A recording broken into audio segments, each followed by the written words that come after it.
Welcome to CWC Art and Soul with Catherine. I am Catherine Whalen-Costin, also known as Clarity Whisperer.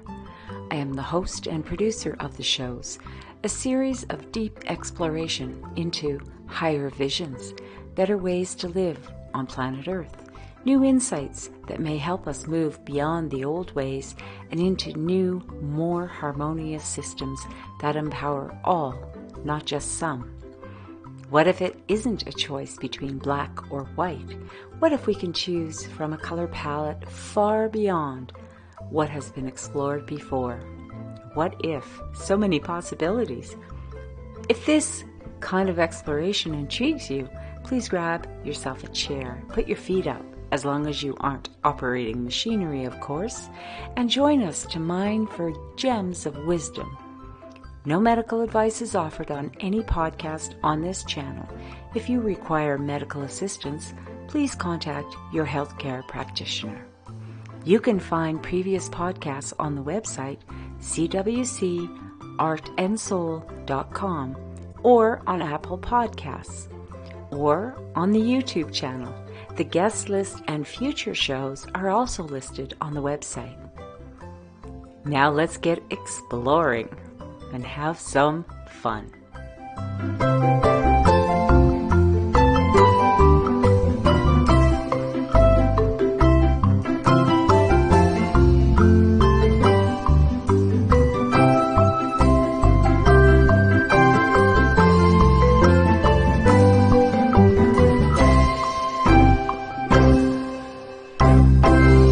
Another CWC Art and Soul with Catherine. We're going to be chatting with an interesting woman today, Dolores Eaton Macedo. I'm really excited to share the kind of work she does, how she got into it. It's really interesting to me how many people have started off a career in one area and ended up in another. Probably like many of you and like me, for sure. It's a time on the planet for big shifts. It's interesting to share each other's stories and to learn from each other the challenges we go through and some of the good things that we also experience. Happy St. Patty's Day. I know. I have no green on. I've got more than 50% of my blood's green, so I think that... I have this little St. Patty's glass. It's never been used. I think there's more dust on it than there is green. A little bit of fairy dust. That's all right. Fairy dust, yeah, exactly. I just had the awareness because it's funny because Bridget's been coming to me a lot. And one of the paintings I just did, I didn't know the name of it until I turned it. I just didn't know what it was. But when I turned it, I could see the shape of a woman standing sideways, not her head, but her body with her arm to her side. And so I called it Bridget. And when I looked up Bridget in the Irish goddess, Saint Bridget, she is so much in part of the elemental kingdom. She's the flow of water, the flow of abundance, and I thought, yeah. And she is the counterpart to Archangel Michael, I believe. So I believe Bridget's joining us as one of the ladies in this conversation today. I feel it. Oh, empowering. Yeah. As soon as you were calling in the energies to I could feel Bridget. So welcome. Thank you. And I got shivers. So there's a complete yes. And I got the whole vision of her right now in front of me. So it was exactly so perfect. Yes. Yes. Okay, here we are today having an interesting exploration, I know for sure, with Dolores Eaton. I want to get right into it, Dolores, but welcome to the show. Thank you. We have already blessed this exchange and invited in angels and guides to be with us and to share with you, the audience, the co-creators on this adventure of life, to get something out of this, something new, something exciting, something that will trigger an inspiration for you or a blessing. 2022, March 17th. Happy St. Patrick's Day to all of you, those who are Irish and those who wish they were.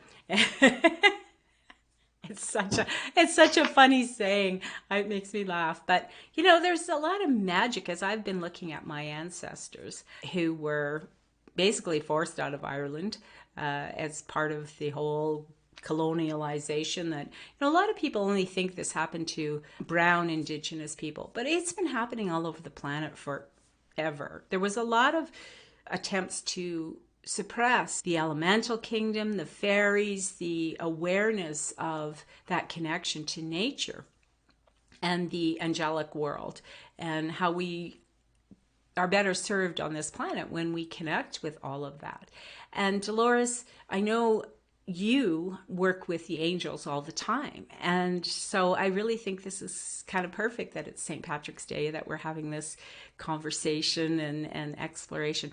But before we get into your work that you're doing today, which is really important, so many people start on their path one way and then they take side roads. It seems like a lot of people are becoming more aware of what they really came here to do, which was not work corporate, was not just follow the formula that was already there. And I think it's this time on the planet, we are not doing what we did historically in the last 50 years, which was choose your career, stick to it, work yourself to death and retire and then die. We're not doing that like we were. So when you were a little girl, was there anything that was sort of you thought you were, you know, you wanted to be when you grew up kind of thing? Beautiful. Thanks, Catherine. You know, that's so interesting. Whew, that is so interesting. At the age of 16, I already knew I wanted to be a mom. I wanted to be a mother. You know how that was my career. My career was to be a mother. I literally remember sitting through a consumer guide catalog. Was it consumers that used to just order stuff by a number and then they would bring it to you? Does that make sense? Do you remember that, consumers? And I remember looking at their catalog and knowing, and at the age of 16, I was already a very wealthy little girl. I had like $3,000 in my bank. Can you imagine at the age of 16? No. I know.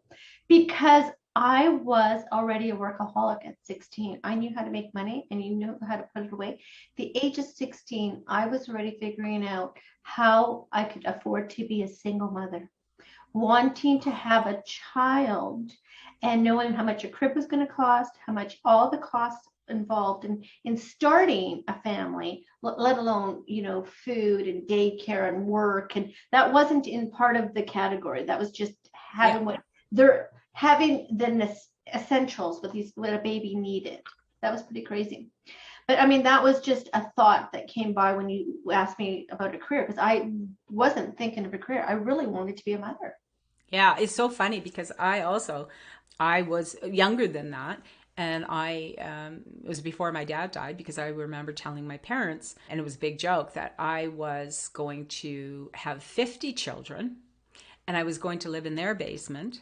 And there would be no father involved. You know, I didn't, at that point, I was pretty young. I was probably about 6 or 7, but I was going to have 50 children and that was going to be my life.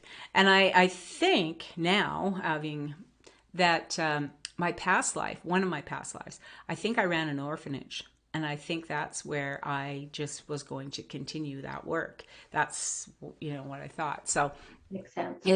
Yeah. So being a mom, which is a very important career, one we don't give enough credit to, the fact that it is work. It is work, especially if you're, you know, committed to raising your children and giving them the tools they need to soar. You know, that is really important. So fast forward a little bit. Where did you go? So interesting. I did get married really young. So I was engaged and married engaged at 20, married by 21, had my first child by 24. And I knew that was my fulfillment right there. That was unconditional love. It filled me up. Like the joy that I had by receiving this son was everything. And I remember my husband saying to me, well, you're going to have to go to work. And I'm thinking, no, You don't go to work after you have a child. And back then it was like, I think you had a six-week maternity leave. We had a house, we had a mortgage, we had car payments, you name it, like everyone else. And I was thinking to myself, this girl ain't going to work.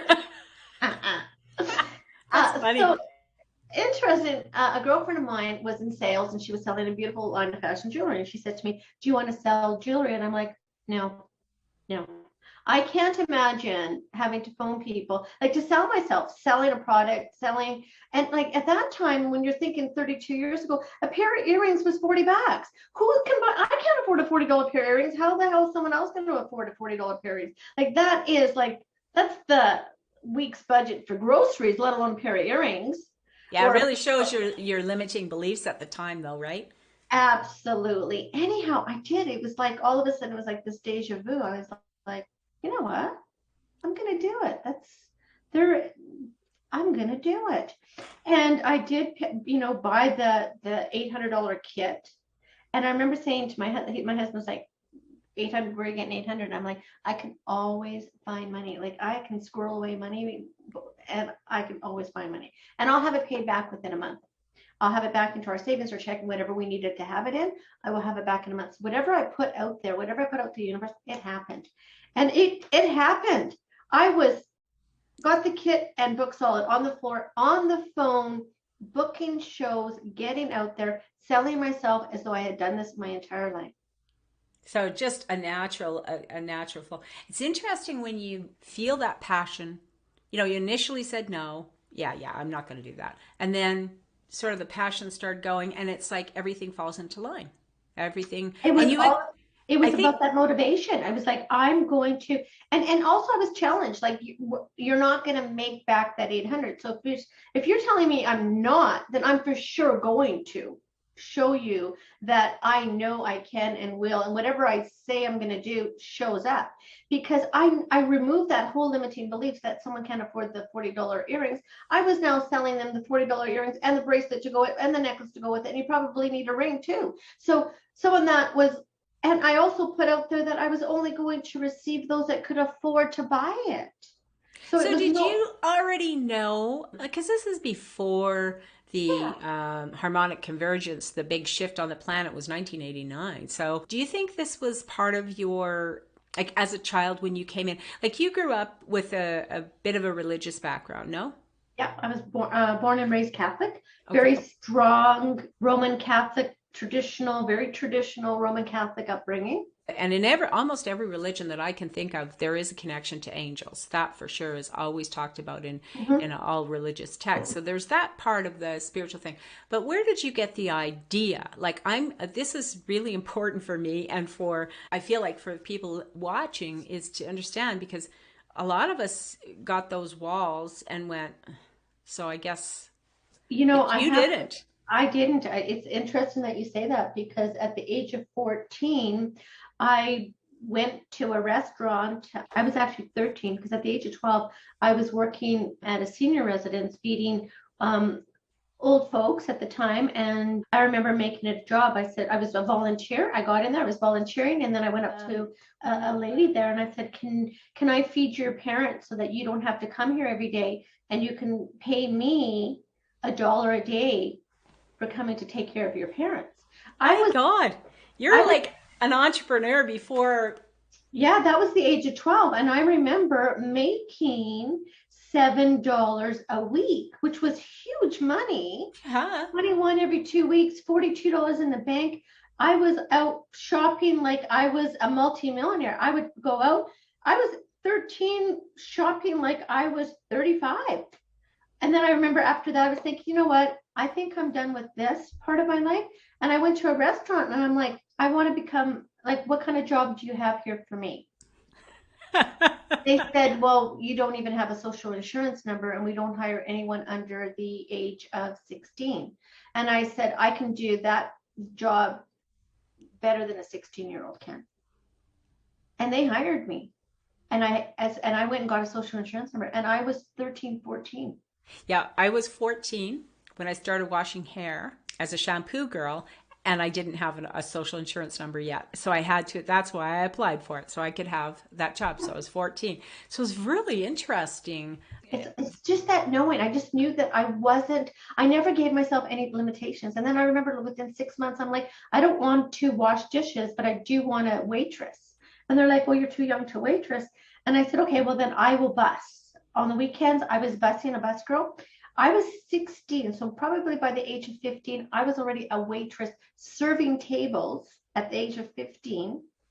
And by the age of 16, I was working in the bar as a bar waitress. So at that time, they didn't have these, like, if I didn't have a limitation, neither did they. Yeah. But I think actually you're onto something there, because I think that's really is life. If it's our limitations that will stop us. Yeah, there's rules and there's laws and there's all these other things, but sometimes we look for the laws and the rules rather than looking for the ease, because sometimes there's a path that's got more ease. So it's interesting that this was already in you as part of, even though your conscious desire was to be a mom, and yet you were also saying, but I'm going to also have my own money. Did it occur to you that, like a lot of little girls, and I mean, I grew up with friends who they looked to daddy for the money, and they had it. I mean, you know, I had girlfriends who had parents who were fairly well-to-do, and so they didn't do like I was like you, hustling for jobs and where can I make money, because I didn't have a parent that I could say, I need new clothes, I want to, all of my, those kinds of things were going to come from me. I had to learn to manifest that. And it was funny because I would see the other kids, you know, they had their bank accounts with their, you know, they got their baby bonus and they could keep that money. It was theirs and they do what they wanted. And I had other friends who got an allowance that was their parent writing it off as an employee. And it was a huge allowance, like not $5 a week or $10 or whatever people got. But so did it not occur to you to, or was that a place? I think it was the opposite for me. I had this belief system, because I remember my mom was saying, I can't afford that. I have 6 kids. We can't afford that. That word, I cannot afford, was used often. And I remember thinking to myself, I will never use, I cannot afford it. That's not in my vocabulary. I will never use those words. And it was the opposite, because my parents counted on me for money. So my dad opened up a bakery, and I was 15 when he opened up his bakery. And I remember him he looked really depressed one day, and I said, Dad, what's the matter? Like, you're looking really down. And he's like, I need $3,000 by Friday to pay for the flour, and I don't have it. Oh, I said, oh, don't worry about it. Let me just go to the bank and get it for you. Then I have that money for you. So at the age of 15, I had already I was giving them money. And I was like, oh, and so at the age of 16, I remember walking into a dealership saying, I'm here to buy a car. Like I might have been 17. I know I was under 18. And they said, you need a cosigner. I said, oh, okay, sure. Sure, I can do that. Does that mean? So I brought my brother-in-law in, and I bought a brand new car out of the showroom.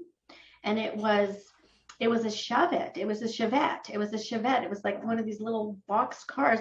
But for me, it was like a Maserati, baby. I'm going. It was. And I remember it being $7,190 some dollars. I was thinking to them, I kind of need credit. So can I get this vehicle on? I can pay cash for it, but I want to get my credit up already. So I already knew the word credit. I wanted to be able to get a credit card. And these guys are like, how old are you? I was still in school. Fantastic. And oh my God, you're so in alignment with. So my brother-in-law co-signed it. I did my whatever $100 payments a month, or whatever the payments would have been. It wouldn't have registered with me, because it wouldn't have registered that I had to pay this. It just came out of the account. I just knew how to do things. I had a credit card after I ended up getting a card. Like, I was really knowing how to be an adult. I didn't want to be a child. I didn't, and I wasn't treated as a child either. Yeah. So I feel that I was always a parent, parenting my siblings, parenting my parents. I'm making decisions for them, making good decisions for them, telling them what they needed, what they didn't need. Like I was kind of like the influencer. They needed something, they would come to me. Yeah. So that was your role in the family then. Like we look at the family systems and we can be aware that every family has certain people who are that person, or certain people who are the caretakers, the peacemakers.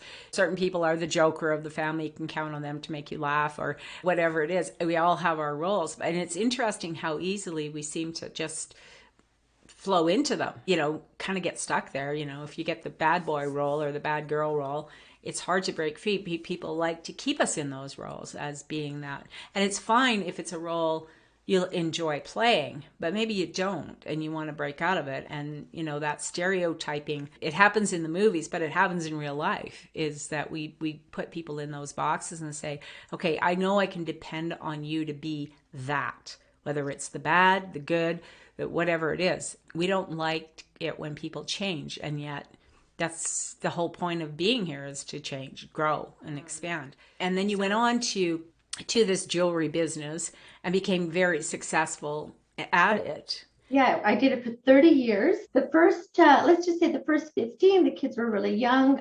Michael was only 3 months old when I started it. So for the first 15 years, I definitely did as much as I could. But when I decided, and again, no limiting beliefs, that I wanted to make a certain amount of money a month, I did. I remember I was number one in the company worldwide for about 10 years. And I mean, there was 30,000 women working at this, and I wasn't beating their numbers. Their numbers weren't important to me. It was my numbers. I was actually only in competition with myself. I was only in competition with my own numbers. I never took no as a no. I was very persistent, and I formed amazing relationships. So my top priority was forming relationships. I gave a lot to receive a lot. I would be ordering $30,000 worth of jewelry, sometimes $50,000 of jewelry a month. So you have to have a big credit card allowance to know that you're carrying this inventory, and I would sell it all. So I would actually go and say to myself, I'm going to do 9 shows a week this week. I'm going to bring in an income this week of $8,400.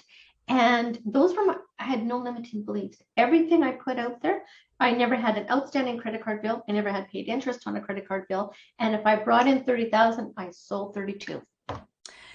What I think is really remarkable about it is you really, for those people who are just thinking about becoming an entrepreneur, or maybe it's not as natural as it was for you, but some of the things that you're sharing here are really important. And the big one that I heard was that you didn't compete with other people. And I feel really strongly that competition that we've been trained as a society to compete with the Joneses has always been the same, keeping up with the Joneses. And when people keep up with the Joneses, I put that in quotes, but they're competing for something that they don't necessarily want. That people get a new car, but you don't actually want a new car, need a new car, or that's not even on your path. So I think that's where we cause ourselves debt, is because we're purchasing things that are not for us, that were never meant for us, that are not going to enhance our lives. We're competing with the person who's sitting next to us at the desk. How hard are they working? Slow down or speed up or whatever. Or they're changing their fashion, how they dress and how they talk to people. And we can't do it. Like, it's kind of, it seems counterintuitive to me to tell people, this is the recipe. You go out there, you make your cold calls, you pick up the phone and you say this, or you do that, or you handshake first, or the way you handshake. And I'm thinking, okay, some of those little tips might be handy to get a person to break out of, if they're afraid, they don't know how to break. But like, I don't shove my hand out to everybody. I don't. That's not my policy. There's certain people that I meet, it seems it's intuitive. I know, put my hand out. I definitely, in business especially, I don't go, I'm a hugger, and grab somebody and give them a big hug. I've had people do that to me, and it's like huge turnoff, because I am so sensitive to energy that when someone comes at me with that, I feel their energy before they're even close to me, and it's like, no.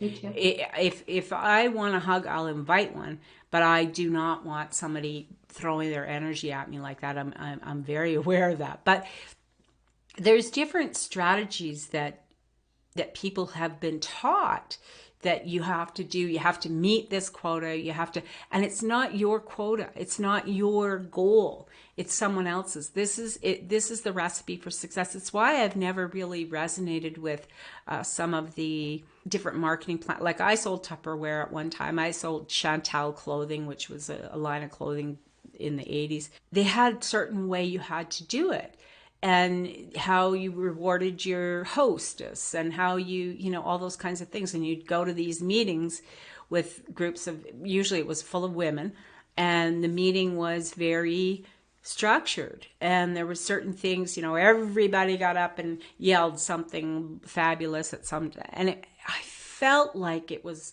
and please, anybody watching, do not be insulted. If that works for you, have at her. But for me, I am so aware of my uniqueness and how I cannot follow a crowd, and how uncomfortable I am in a crowd that's doing that. It's like group think. I go, you might as well be a mob on the, because I'm standing here. It's like true. It's so true. Like everything you're saying, I'm like, the same thing with the company. They had this speech that our shows were all speech orientated, exactly what you were supposed to do. And I used to think to myself, wow, that's interesting. I'm out. Like, I'm not doing any of that. I never followed any rules. I went in and I formed relationships. I didn't even do a presentation. I didn't even have people sit down and introduce themselves. I didn't play any games or little, all these games. I didn't do anything. I'm like, let's just visit and talk. And I was talking, and I would put on a piece of jewelry. They're like, I like that necklace. I'm like, have it. I did everything so off the chart, nothing like it was wrong. I did it the way it felt good for me. But I already knew what feels good, what doesn't feel good. I didn't know anything about being an empath. I didn't even know the word empathic. I didn't even know the word intuitive. I didn't know feelings, emotions, why I felt someone sad that day, or I picked up this energy from someone that day. But what I did know is that they needed me. They needed me around. Whatever that conversation went on for 3 hours, and we're chit-chatting about life, and we're solving each other's world problems, that felt good enough for that. At the end of it, they were booking shows and they were buying their jewelry, and I was going out with $1,000 and they were going out with a new friend. Yeah. And I think this is what I just love this conversation, and I'm so glad you agreed to be a guest on this show. The awareness, like there's so many people who are intuitive, who are empaths, who've been saying for 30 years or however long they've been on the planet, I don't fit here. And I think you are an example of exactly could have worked for a lot of them, for a lot of people who are empaths, who are sensitive, intuitives, who know these things. That's where the disconnect has been. It's like if they had the confidence, which not everyone had, we all come with our own gifts, but I think it's really telling that you knew the rules didn't work for you, so you took your own path. Whereas a lot of people would say, like me, I was like, I'm not going to do it like this, so I'm not going to do it. And because I was indoctrinated heavily into that, you must follow the rules. You must follow the rules. And so until recently. But that was the thing, was that if you're going to be a part of this group, these are our rules, you have to follow them. And it never occurred to me that I could belong to an organization like the company you were working for and make my own rules. That just never occurred to me. To me, it was always, I was thinking, I have to do something else. I can't do like you did. And I think you're really showing us that even though we're still living in this world of duality in a lot of ways, we are shifting into the fifth dimension, which is going to be a lot more intuitive, a lot more go with the flow, ease, and respecting our own intuitive and gifts and our sacred gifts and our talents, and because we need them to shift. And it's clear to me we need them to make the shift. there are people who want to keep us in, and us, I mean humanity, because the earth has already gone into the fifth dimension as far as I can tell. There's people that feed off our hate, our fear, our warmongering, our all of those things that is in that 3D world that has been historically on planet Earth, and it's time to let that go. But so you can't have, if the people are onto it and realizing that we are shifting and that using our intuitive gifts are going with the flow, then we'll shift into that fifth dimension so much faster. So keeping us believing that, natural medicine is woo-woo, or talking to spirit and the elementals and the angels is woo-woo, and, sort of making it as if it's a bad thing. I mean, I don't think that's by accident that those kind of ideas are floating out there. So I'm saying this because when we become aware that we have so much more power, which you clearly knew, you knew your power, and you'd seen it. I mean, you've seen it manifesting because you didn't have the resistance.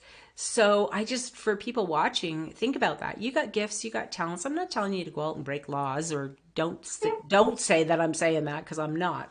No. But what I am saying is come back to that awareness of you got gifts. You didn't break any laws. You just did it your way. You just tapped into your intuition and knew, I'm going to create relationship. And relationships is really what we're here for. Relationships with each other and with Mother Earth. We're part of nature, so being in sync with it is what's key. So I just love that you knew intuitively before you knew about the work you're going to be doing now. So let's fast forward a wee bit, and I want to know, how in the heck did you realize your strong intuitive connection to spirit? Did angels show up in your bedroom or something? Or? Oh, I love it. As I was I got connected really strong with the master empath, and I remember doing a show for her because everything was related to the jewelry business, and I was doing a show for her. She invited me to her home to do a show, and she was picking up on my stomach, and it was, I had irritable bowel system, and there was no truth to it, but that's where all of my stress and anxiety was in the irritable bowel. So I remember her saying, oh, your stomach's a mess. And I'm like, yeah, it is. How did you know? She said, well, I'm an empath.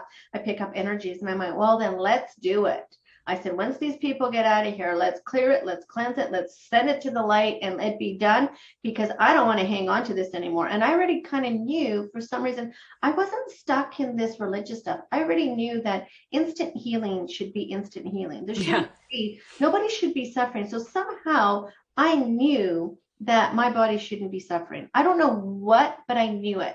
So I remember her doing this healing with me, and I gave her the permission, and it was accepted and it was done with. And she said, you're an empath and you're picking up a lot of other people's stuff. and you internalize it and carry it in your abdomen, like your stomach, like your husband, your children, your worries, your fears. And I was thinking, that makes a lot of sense, because it just really made a lot of sense. So I remember going, okay, I'm going to book in 3 more sessions. And I said, I want to. So that wasn't a normal thing, thinking back already 15 years ago, that I was just open to receive. Like, who just goes, okay, let's book more sessions. Like, that's not even heard of. No, not really. But the thing is, it does speak to the fact that that's really how you did all of your life, even before it was to do with that. You said you felt into something. I want to buy a car. I want to sell this jewelry. I want to create relationship. So you're already showing yourself that you can trust yourself. That's the key, not her, but you trusted yourself to know that, okay, yeah, I resonate with this woman, that her healing gifts, or the way that she is working with me. I trust that. I feel that. I mean, that's where one of the things that really is clear to me, people say, I don't know who to trust anymore. I hear that expression. I don't know who to trust. Well, the only person you really need to trust is yourself. Once you trust yourself, you'll pick up on who's right for you to be in your life, who's not. You can trust, because when I say yourself, We all have divinity in us. We all have spirit. That's not your ego self, because your ego guy is, I mean, bless the ego's heart. I mean, bless the mind. It has a job to do too. Yeah. Yeah, he has his job. But the problem is we've given him jobs that are not his to do. He's not meant to drive our bus. He's meant to, or they are meant to be a part of us, part of our personality and so forth, but they're not supposed to be in charge. Spirit is supposed to be in charge. And so that's where the trust comes in. You were trusting your gut, which was your gut. It was off. Was off, right? So it's kind of funny. I always find that these things are the words we use. There's energy behind the word. I remember I'd be meditating and deep in meditation, and I could hear my stomach gurgling and gurgling and gurgling. And then finally I started to clue in.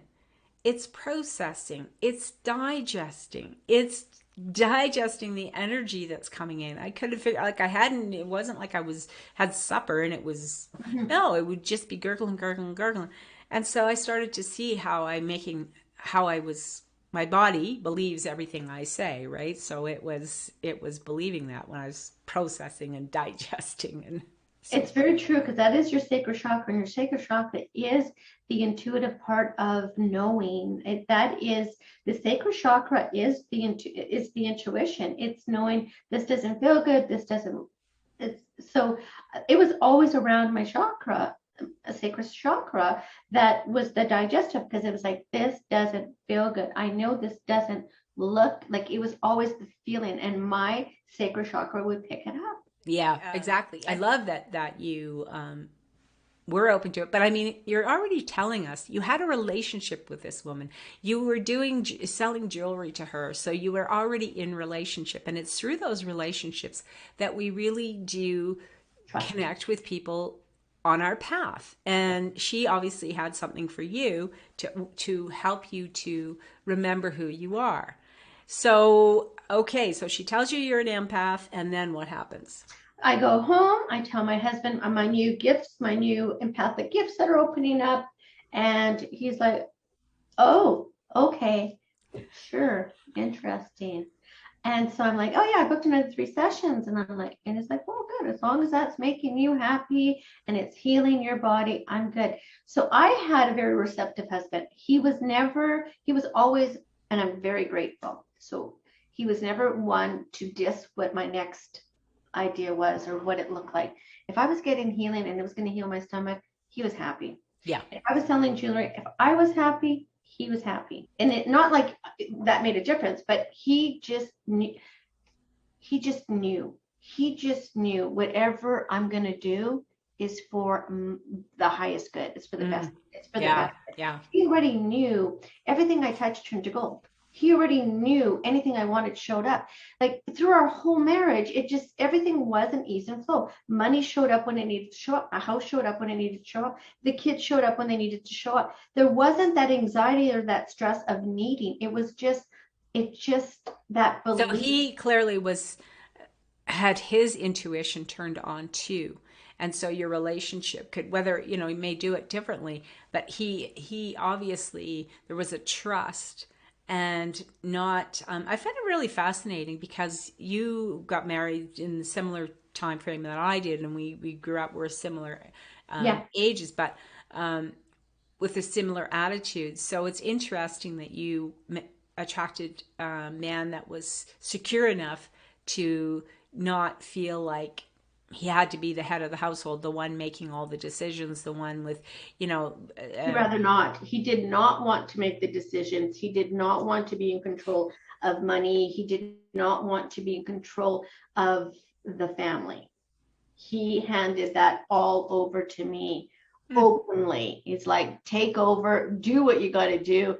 I'm behind you 100%. So that was, Yeah, but that's he didn't say I'm abandoning you. He said, I know you have that wisdom, and I'm going to support you in bringing that forward. So today, you offer your services to people for for healing to come through you. You're a facilitator for healing to come through you, and to get connections from spirit that you can share with people. And they have that opportunity. And I love that you really stepped into this. And although you're still selling jewelry, but you also have, like many entrepreneurs, you are blending, because I think this is the time of blending. It's the time of bringing all of our gifts into the whole experience of who we are, and letting ourselves be authentically us, not fitting into a box. This is your business, this is your family, this is it's family, business, who I am in the world, and everything happening at the same time. I think it's harmony, is to bring these things together. So first of all, I also want to acknowledge Dolores is one of my art collectors from my collection. And as you can see behind her, she has several of my art pieces on her wall, and claims she feels the energy that was put into them when I painted them. And I love that you have that in your space, Dolores. It's inspirational for me, because when I'm painting, I get that sense of, whoa, because for the most part, every painting is just so unique. And I feel like someone out there is calling for it. And you were definitely calling for those pieces. And I think that's where we're headed, is where we're making purchases by our intuition. We're making life choices by our inspired intuition.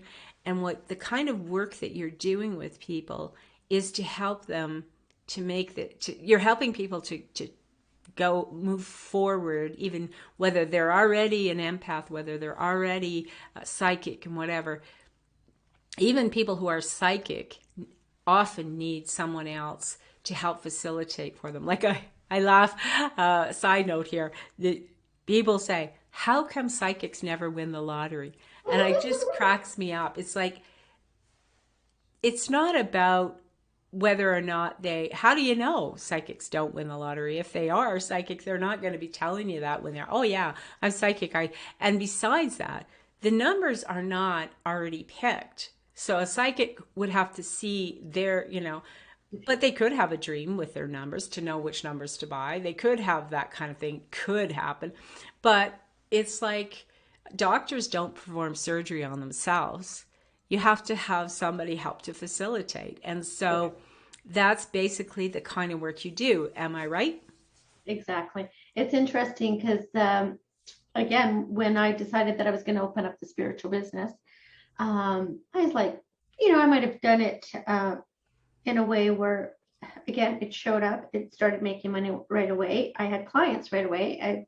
I didn't have a website. I wasn't required to have a website. I didn't even put any energy into a website. I just put myself out there, and putting myself out there had, again, booked myself solid. I was doing 5 to 7 sessions a day and bringing healing and intuitive, inspirational guidance to all these beautiful empaths, all these beautiful psychics, all these beautiful mediums. Some of them are, world-renowned psychics that are coming to me, book writers are coming to me, opportunities for everybody. But what keeps showing up is that there's still a lot of lack. There's a lot of uncertainty, a lot of doubtfulness, there's a lot of not enough knowing that they're enough. And so whenever we're in fear or worry, especially where the in the last 2 years with the pandemic and now with the world, I don't watch the news. If I want to know anything about the news, which I don't, except for the weather maybe, I will ask my husband, because he's a news watcher. He will indulge himself with the world problems.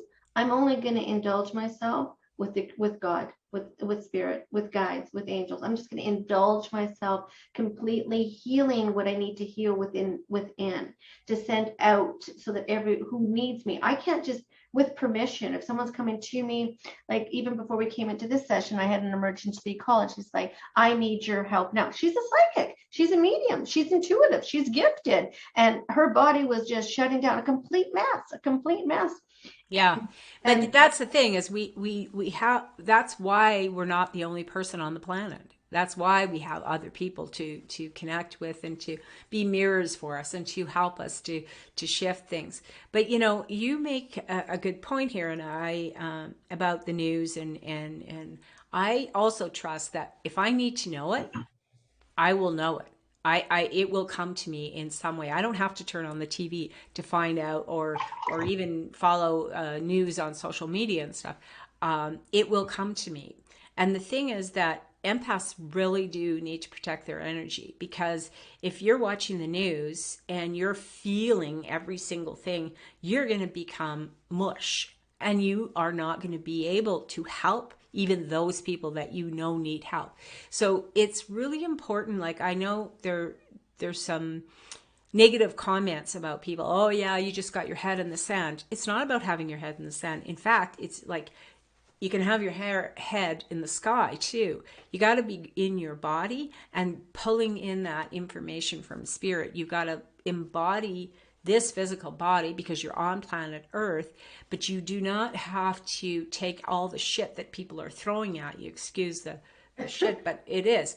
There's a lot of stuff being thrown out there, and not all of it is even truth, and not all of it is, and some of it's truth. And I put in quotes, it's truth as someone sees it, but that's not always the truth. You know, when two, three people witness an event where all three people are going to see it and feel it and know it to mean something different. And so that's the same as what's going on in the world.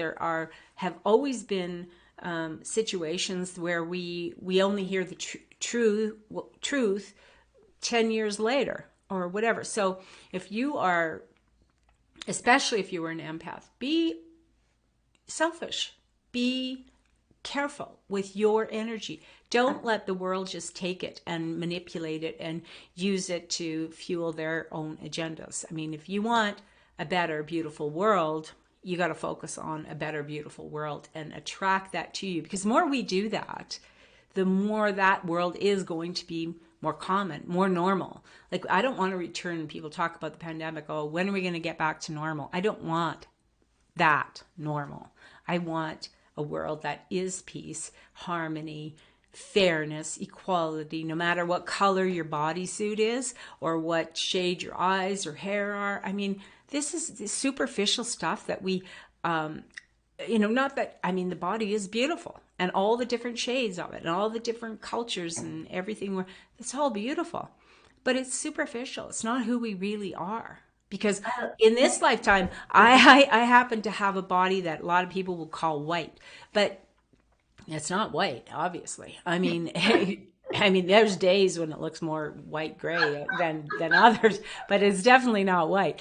But the thing is, it in other lifetimes, chances are very good that my body suit was a different culture, a different skin color, a different whatever, and still it was me. It was me, different ego. So for different times, but it was still me. So we got to get past that and stop this. I love it. Belief that we're all, all of our ancestors did X, Y, Z. You don't know. All of my lifetimes, I probably wasn't on this family lineage. I might have been for several. I might have traveled with the same group. But it doesn't mean that I am a direct descendant of whoever did what back then, right? So we have such limited ideas about, and biblical teachings that are, the sins of the father visit 7 generations. Who made that shit up? That's a great share. I love that. Thank you. That means you're covering a lot, because that is the stuff that people are stuck in. Yes. And so when I start my day by saying, spirit, guides, angels from all corners of the universe, thank you for my life. Thank you for teaching me and showing me who I'm meant to be here on this planet, in the now, in the present. I don't need to go and do all of the Akashic records and all of the ancestors. I don't. I know what I need to do. I need to be very present. Mm-hmm. I need to be very in the now. And I'm not selling a program. I'm not selling nothing. But I know when someone comes in for healing, I know that instant healing can take place.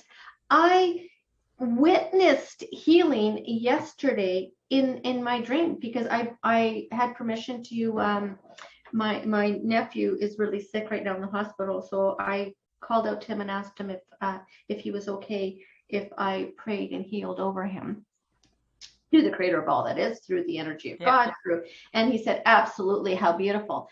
I actually witnessed last night his spleen being healed. I actually witnessed last night the heart valve being healed. I actually witnessed, literally seen it happening in my dream, in my theta dream, in my state of mind. And I texted him and I asked him how he was doing, and he said, they're just waiting for the blood infection to be healed so that they can do heart surgery on him. And I hear loud and clear from spirit, and it doesn't matter what people think or don't think. What it is this is my truth. This is what I know. And spirit's like, you need to let him know. You need to tell him to get the doctors to do another examination. He doesn't need the surgery. He doesn't need the surgery. And his body's been healed. And you know, I think there's a couple of things that you pointed out there. Is one is healing is possible, instant healing is possible, but the person has to be willing to receive that healing. And even in the time of Jesus, I keep referring to this, but even though, you know, these are historical things that we, some people don't believe that, and that's fine. This show's not for you, for sure. But the thing is, when Jesus was healing people, was allowing spirit to heal through him, that was the message. It was, you can be healed anytime. You have to choose it. You know, just ask and you shall receive. You know what is really interesting? That whole thought, ask and you shall receive. There isn't anything in there about, and if you dance on one foot and wave your finger in the air just like this and stick your tongue to the side, it's ask and you shall receive. Not if you're good enough, not if you, nothing else. It's simply that. And so the receiving part, and I was listening to Linda Nardelli, who is a mystic, and she wrote the book Mystical Intimacy, and she has a podcast right now, and that one of the ones she did, she channels a collective called Mazzy and Dia, and she did a podcast on receiving. And one of the things that she was talking about in that, sharing, was the receiving will happen if we don't resist it. And it was confirmation of how many people have said this before, is that's the key. It's not that you're worthy or you're not worthy or you're any of that stuff. It's that we put these ideas out there that say, we say, ask and I shall receive. And then we put a whole bunch of conditions on God. And God, I want to receive that, but I don't want to receive it this way or that way. I want this and I want that. Like, our resistance to it coming, ask. Just let it in. Thanks for sharing that, because you're very clear about the resistance, but not clear about the receiving. We're clear about the resistance we're giving God, yes, but we're not clear about how we want to receive something. So if you're going to ask the creator of all that is, or God, divine spirit, whatever you want to call the higher power, the high, and you're not clear of what you want to receive, but you're sure clear of what you want to reject. Yeah. Oh, definitely. Well, but there was another thing that came to me the other night regarding that, was about judgment. And we're always told not to judge. Don't judge. Don't, and this means good and bad. I'm judging good and bad all the time. And it gets confusing for people, because it's like, but I'm always choosing. I'm always choosing this or that, this or that, this or that. So am I judging? And it occurred to me that, we can have a preference for certain things without judging it. Like I can say, I want to get my hair cut short. Someone else says, "Oh, I don't think you should." Am I judging? Are they judging the short hairstyle or the not short? Is it judging? No, it's not. But we say that I don't like that. Oh, you're judging. No, I just don't like that. I don't like it. What does judging look like? What does judging look like? So what does judging look like? Well, for me, judging is right and wrongness. Yeah. Judging is right and wrong. Guilt or innocent. Guilt or innocence. Judging. That's what we go before the courts. We have judges. Guilty or innocent. That's the two choices. Guilty or innocent. Good or bad. That's judgment. So if you're judging, so an example for judgment, if I'm judging how somebody is doing their life wrong, is a judgment. Yes. I'm just talking about how the neighbor's car is running well, it doesn't need to be running. That's an observation. Yes. That's not a judgment. It's but I think this is where we've come. It's that old thing. A little bit of knowledge is a dangerous thing. We get really trendy, and the way our media, our social media especially, is part of our programming now. You know, it's like television used to be the program for a lot of people, the indoctrination. Now it's social media, because we're doing several things. We're sharing part of our lives, and some people do it to brag. Some people do it to portray a life they're not having through pictures. See my breakfast, see me with my family, see all us happiness here, when in fact that's not what's going on. So we're trying to navigate the illusion, the dream, because we don't want to share reality. Who the hell would post pictures cleaning their own toilets? They wouldn't. That's what's really happening. I'm cleaning the toilet today, and I'm not going to post it on Instagram. Like, okay, because that's just not why would we do that, right? So we've got this crazy way of putting stuff out there and then asking the world to say, do you like it? Do you not like it? Am I good enough? Am I not good enough? And it's so... we have memes constantly telling us what is, and there's nothing wrong with a good quote. I mean, I share them too. It's like, how else are you going to reach a lot of people with a message? But there's a lot of us that are being saturated with the idea of being a decent human being, and then what's really going on. So we put posting out, be peace. So I want to be peace. If I want to be peace, I have to be peace. That's how I create. That's how we know the law of attraction. If I want peace in the world, I got to be peace. So what does that mean? It doesn't just mean not going to war. It also means not beating up on somebody on social media for something you don't agree with. That's war. That's, call it what you want. But all these little conflicts and battles are forms of war. So, battling and putting down other people, bullying, which is, also another thing that's become trendy. It's like the more we focus on that there's bullies around, the more everybody's a bully. Right now, everybody's a bully or a narcissist. That's the trend. And it's silly because it's not true. I love that you brought this up, because it really brings a lot to what the planet is dealing with. And so when I am doing energy work with beautiful souls that come in, I'm just replacing their energy with the truth. So when someone is saying that they are in sadness, then we're going to send it, we're going to heal it, and we're going to replace it with joy. If someone's coming in with pain and not enough and life lessons, then we're going to replace it, send it, heal it, and replace it with unconditional love. But it's really interesting where all the energy goes into the social media, what we're reading, what we see, and but when we're actually in our own intuitiveness, when we're actually in our higher self, the truth, our backspace, the heart space, you don't see any of that. No. So I've made it so I'm so more aware of stepping into my higher self and staying there so that I'm not picking up these energies.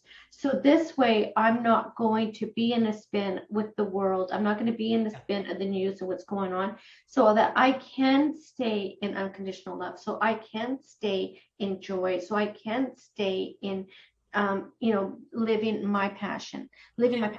And my passion might be what someone might think is absolutely insane. My passion is my family, is my kids, it's my grandchildren, but that's my passion. Yeah. That might, yeah. Yeah. And well, that's, there's a lot of people who are passionate about their families. That's about, that we're here for these connections. So it's really important. But I also want to, before I finish that thought about the different labels and the judgment and stuff, I think it's really important for people to understand we're using words as nouns when they're verbs. Calling people a bully is a box that we're putting person in. Anyone can bully someone else. They're bullying in this moment, maybe. That doesn't make them a bully. Nobody is one-dimensional. Nobody has just one quality. I can be a bully in any moment. It's always a choice. I can be generous with someone in another. I can be uplifting and I can be a real downer. So I'm not, and if you just in the moment, if you take just that one moment and think you're going to define that entirety of a person, personality and everything else, you're not. You can't. We're multidimensional. We can't be, it's hard enough for us to get into these tiny little bodies that we're always worried about. We're taking up too much space. If we only realize how big we are, we're humongous. So I think these things are really important. And I think it's important what you're saying about it's a choice, and that you're choosing to be in your energy of love. But the thing too is for people to know, I'm sure, I shouldn't assume this, but I have a feeling you don't always live in the place of happy, happy, joy, joy. And there's nothing wrong with feeling like I feel my sorrow. When I've got sorrow, I notice it and I think, wow, that is like, I had a lot of sorrow the other day, big sorrow, and I didn't know where it was coming from. It was the anniversary of 10 years since my son's vehicle accident. It was the anniversary date, but that's one day on the calendar, and it does bring up some emotion and some things that could be considered, like sad. But I don't generally feel this deep sorrow, but this was deep, deep, deep. And I realized I was picking up on a lot of sorrow in the world as well. Yeah. But before, I used to push it aside. I used to say, and I didn't. I said, come on in, sorrow. Let's have at her. Let's feel into this. And I just let it. And it knew it was welcome. And it lasted for a few hours, and then it just dissipated because it doesn't, it just wanted to get my attention. Yeah, there's a lot of sad, and I do feel sad. And there's, and I was kind of like, yeah, welcome. And, it's kind of a weird thing. I'm happy to see you, sorrow. Come on in. So there's nothing wrong with having, in fact, this is an emotional planet. We've got to feel our feelings, but we don't have to, and in fact, it is just that pushing it away, saying it's bad, it's wrong, we shouldn't have it, that causes us so much dis-ease, is, my experience. It's interesting. It's not about even not acknowledging what we're feeling, because it's super, super important to heal all of those emotions. And it's, just last week I was doing a lot of healing with the family and going through each of the siblings and really sitting with them and healing that part of them and having and visualizing them in front of me to do the healing. And, once the healing was done, it was weird because the phone rang the next day, and it was like my sister's go, hey, how's it going? And how are you doing? And I'm like, oh my good God. Like, I literally have been praying for this for 3 weeks. Like, I literally have been doing all this work to get this conversation to go like perfectly, whatever perfect looks like for me. My perfect might not be your perfect, but that's okay. It's not right or wrong. Life lessons, there's everything here we came here to learn. But I know that I had put it out there. I needed that healing done. Yeah. And so for you now today in service, your family is still your passion. And you're also still a businesswoman selling jewelry. And you're also a businesswoman who is facilitating connection to spirit, learning about guides, healing work, and all that. How do people contact you to do any and all of those? Thank you. They actually just, I do have a Facebook group, and most of them have, or people find me on the Facebook group, which is Spiritual Messages for the Soul. And people actually just find me also just on my Facebook page, which is Dolores Macedo, Macedo Eaton. They usually find my 2 pages on there, my business page and my group page. And that's really how the business is going. And I'm not a social media advocate. I'm not one of these that spend a lot of time on social media, because it's not the energy that I want to give it. Because this is my true authentic self. I am here to be a spiritual, intuitive energy healer. I am here to be a mother, a wife, a grandmother. I'm here to sell jewelry and be all that and fit it all in my life and have friends and relationships. And most of these people that have come into my spirit messages and we've connected, they all have said to me, and I'm going to say they all have said to me, which is a big all, you're doing it different. It's not like you're pulling out, cards or stones or essential oils. You're just being authentic. You're here to listen and not judge me for what I came to share with you. They feel that they're in a safe, sacred place, that whatever they're going to share with me is not going to leave, and that they're going to leave with something. Like, it may not be healing, but just enough that they were heard, seen, loved, recognized, knowing that they are not going cuckoo and that they are here living life. Yeah, I appreciate that so much. And I think it's important for people to know that you are out there, and they can, join the group or go to your business page or whatever. You're always sharing messages and things like, and it's inspirational for people who are looking for a little inspirational connection. I do connect with that too. And I know that you're not saying that essential oils and crystals and all those kind of things don't work. They do. They're definitely a part of, it's sort of like saying, people have different things in their home that pick up the energy that they use and they want to. People use different things for healing. It's about intention. If don't give your power away to anything, not to a person, not to a crystal, that's not the point. They're facilitators. They're helping us. They enhance our experience. That's what they're there for. So I think for me, it's been like from day one, I've always just formed relationships. For me, it's forming relationships. It's that connection, feeling trusted. And that's what works for me, is someone coming in feeling trusted and feeling that there's a connection there. And not everyone's going to connect with me, which is okay. Oh, and I think that's a really important point to make too, is we're not all going to be someone's cup of tea. We're just not. And the sooner we realize that, there's, 7-8 billion people on the planet, and we're not.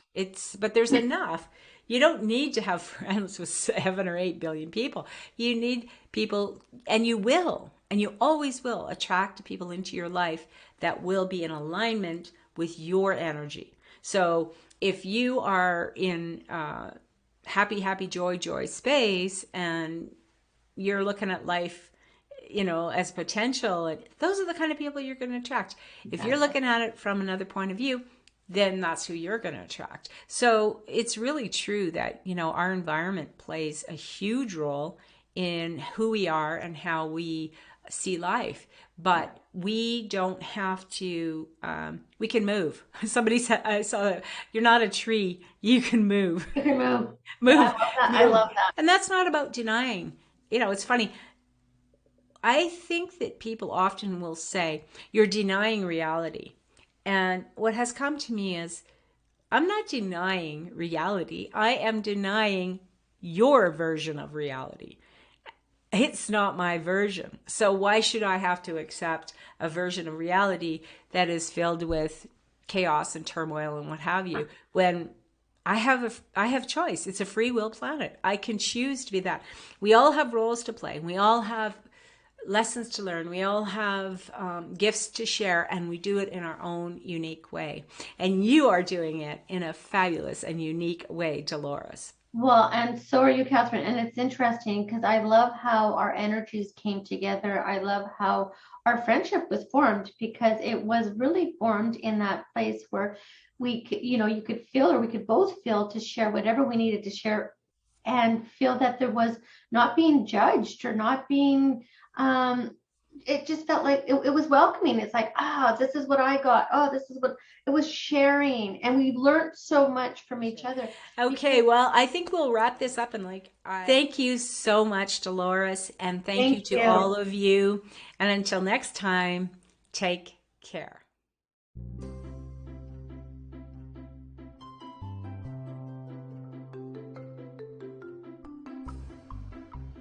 Thank you for joining me today. Thank you for subscribing or following, liking, and sharing the podcast. It helps me grow this channel and hopefully reaches more people with an empowering message. It's always nice to know there is wisdom out there and you can tap into it.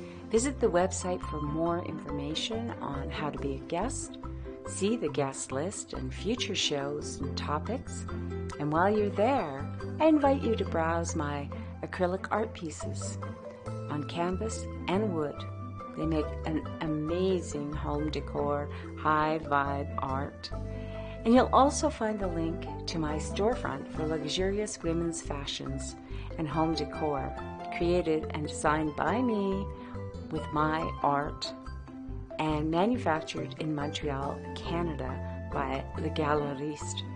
And it is really amazing to have found them. They are environmentally conscious. They use a special dye that doesn't fade, and it's humanely manufactured. It is an awesome time to be on the planet and have these choices. So I invite you to explore and see if there is something there for you.